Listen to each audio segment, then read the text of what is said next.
በደቡብ ሬዲዮና ቴሌቪዥን ድርጅት ስር የሚገኘው የወልቂጤ ቅርንጫፍ ጽህፈት ቤት ሰራተኞች ከመስከረም 1 2018 ዓ.ም ጀምሮ ተግባራዊ መሆን የነበረበት የደሞዝ ማሻሻያ አልተደረገልንም በሚል የሥራ ማቆም አድማ መምታታቸውን አስታወቁ።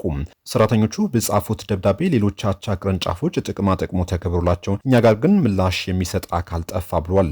በከፍተኛ የኑሮ ውድነት ምክንያት ልጆቻቸውን ከትምህርት ቤት እስከ ማስወጣት መገደዳቸውና ማህበራዊ ህይወታቸው መቃወሱን በምሬት ገልጿል። ቅርንጫፉ በአማርኛ፣ በጉራግኛ፣ በየምኛ፣ በቀበሌኛና በማረቂኛ ቋንቋዎች የሚተላለፈው ስርጭት ጥያቄያቸውን ምላሽ እስኪያገኝ ድረስ ተቋርጦ እንደሚቆይ ሰራተኞቹ በፊርማቸው አረጋግጧል። የፌዴራል መንግስት ለመንግስት ሰራተኞች የኑሮ ማሻሻያ በሚል የተጨመረው አዲሱ የደሞዝ ማሻሻያ ከመስከረም ወር ጀምሮ ለመላው ሰራተኞች እንዲከፈል የተደረገ ቢሆንም ለወልቂጤ ኤፍኤም 89.2 ሰራተኞች ግን ደብዳቤው በታህሳስ ወር ከመሰጠቱ በስተቀር ክፍያ አለመፈጸሙን ተናግሯል። ሰራተኞቹ በቅርንጫፉ ከ80 በላይ ሰራተኞች ስለምሯቸው ገልጸው ላለፉት 7 ወራት የደሞዝ ማሻሻያው ይከፈለናል በሚል ተስፋ ስራቸው በትጋት ሲያከናውኑ መቆየታቸው ገልጿል።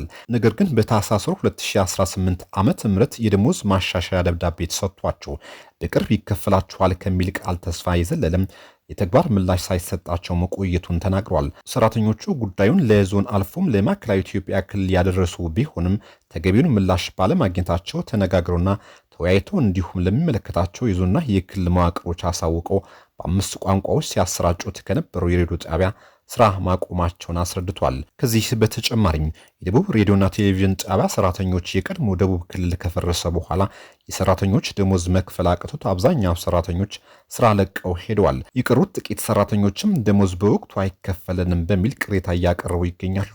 ለጣቢያው ሰራተኞች ደሞዝ ክፍያ የሚፈጽሙት አዲሶቹ ክልሎች በመዋጮ መሆኑም ተነግሯል።